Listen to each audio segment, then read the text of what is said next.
حبايبي، السلام عليكم ورحمة الله وبركاته. في فيديو النهاردة هنعمل مع بعض وصفة ماء الثوم عشان تنقصي وزنك من غير ما تحرمي نفسك من الأكل. نقصي وزنك بدون حرمان. دي وصفة سهلة جدا عشان تتخلصي من الدهون والترهلات بدون حرمان من الأكل. يمكنك الاستعانة بهذه الوصفة البسيطة للقضاء نهائيا على دهون البطن المزعجة. الوصفة دي مكوناتها سهلة وبسيطة. عشان نعملها بنحضر 12 فص ثوم، بتقشريهم. بعد ما بتقشريهم بتقطعيهم لأجزاء صغيرة. بعد كده بتحطيهم في المية جوه طبعا برطمان، وبتقفلي عليه كويس جدا.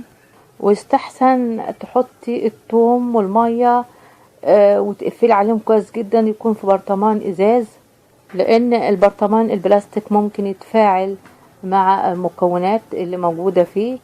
بعد كده بتسيب البرطمان ده وهو محكم الغلق لمدة اسبوعين في اشعة الشمس، وبعد اسبوعين بتقدري تستخدمي الوصفة.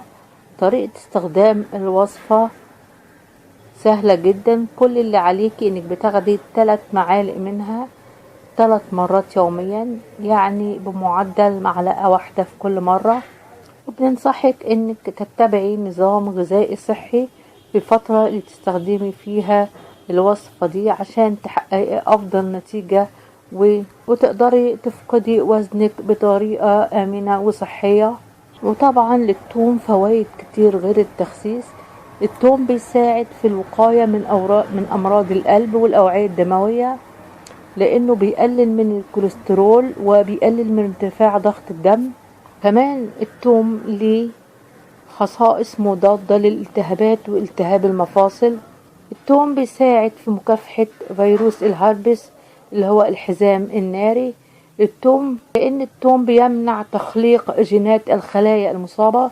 لو أضفنا الثوم مع اللبن يعمل على تقوية الجهاز المناعي.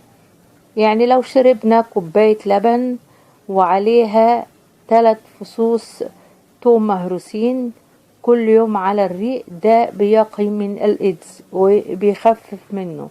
حبايبي، استنوا في خبر جديد ودمتم في رعاية الله وأمنه، والسلام عليكم ورحمة الله.